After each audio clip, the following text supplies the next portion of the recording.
Deux chambres de commerce travaillaient ensemble allaient de soi. C'est-à-dire qu'aujourd'hui, vous aviez une ligne qui allait de Paris jusqu'à Mulhouse, donc qui se situe ici, et cette ligne est en train de s'arrêter en remontant comme ça, donc nous allions être totalement déconnectés. Ce qui est nouveau, c'est qu'Amandé, c'est lui redonner vie jusqu'au bout, en raisonnant 3, Chaumont, Langres, Dijon, c'est-à-dire que ce morceau qui était en train de mourir et qui peut nous amener la gangrène, entre guillemets, sur cette activité, c'est le reconnecter par rapport à Dijon.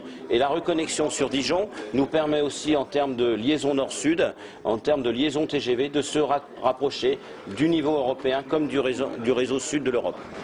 Si ce n'est pas fait, quelles peuvent être les conséquences? Écoutez, les conséquences, c'est qu'on constatera dans 10 ans que la ligne s'arrête petit à petit. Et puis que du fait qu'on a moins de population, ça justifiera d'autant moins les lignes de voie ferrée et qu'un jour on peut l'arrêter.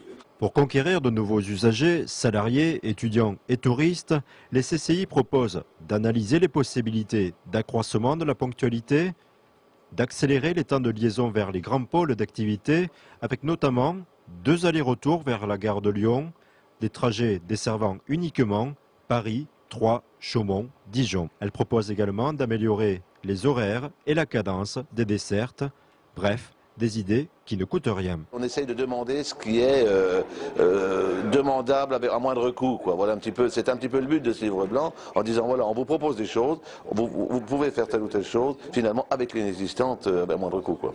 2 autres demandes nécessitent des investissements. Tout d'abord, accroître le confort en permettant une liaison téléphonique et Wi-Fi continue pendant le trajet, mais aussi raccorder Paris-Troyes en 1 heure en permettant au train de circuler à plus de 200 km/h, ce qui est impossible aujourd'hui. La ligne aujourd'hui est à vitesse limite de 140 km/h. Si l'on veut augmenter donc ce temps, enfin diminuer tout du moins ce temps de parcours, il faut augmenter la vitesse de la ligne et donc réaliser des travaux, alors soit dans les courbes, soit notamment suppression de quelques passages à niveau, etc. Ce livre blanc propose 2 autres axes d'amélioration économique, une ligne Troyes-Reims et le réaménagement du trafic lié au fret.